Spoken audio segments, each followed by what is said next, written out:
ভারত, দক্ষিণ আফ্রিকা, আফগানিস্তান টাইগারদের টানা 4টি সিরিজ কেটেছে হতাশায়। আফগানিস্তান সিরিজ শেষ হতে না হতে টাইগাররা উড়াল দিয়েছে ওয়েস্ট ইন্ডিজের উদ্দেশ্যে। লক্ষ্য ওয়েস্ট ইন্ডিজের বিপক্ষে 2 ম্যাচের টেস্ট সিরিজ। এই সিরিজের জন্য অবশ্য আগে দল ঘোষণা করেছে বিসিবি। 2 টেস্টের সিরিজে দলে নেই সাকিব আল হাসান। বাংলাদেশের হয়ে তার কেরিয়ার একেবারে শেষের দিকে এসেই অনিশ্চয়তায় কাটছে প্রতিটি সিরিজ। দল যখন ওয়েস্ট ইন্ডিজে টেস্ট সিরিজ খেলতে দলে না থাকা সাকিব তখন সৌদি আরবে পবিত্র ওমরা আদায় করতেছেন।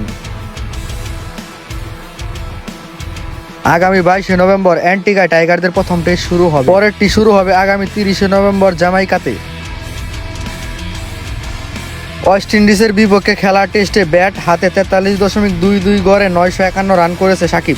রানের দিক থেকে 3 রান বেশি করে 34.07 গড়ে 954 রান নিয়ে তার উপরে কেবল তামিম ইকবাল। বল হাতে ওয়েস্ট ইন্ডিজের বিপক্ষে সেরা বোলার ওই সাকিবই।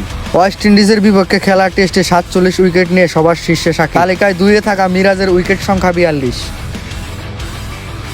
সাকিবের নেতৃত্বে 2009 সালের টেস্টে ওয়েস্ট ইন্ডিজকে তাদের ঘরের মাঠে হোয়াইট ওয়াশ করেছিল বাংলাদেশ। ব্যাট বলে দারুণ পারফর্ম করে সেই সিরিজের সেরাও হয়েছিলেন সাকিব।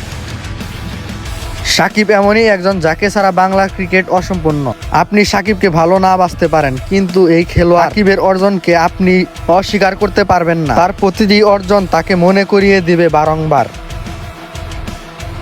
ওয়েস্ট ইন্ডিজের বিপক্ষে দলের সেরা পারফর্মার সাকিবকে আপনি কতটা মিস করবেন জানি না, তবে মিরাজ লিটনরা মিস করবে নিশ্চিতভাবেই। আরাফাত ইসলাম, রিয়াদ, স্পোর্টস ইনসাইডার্স।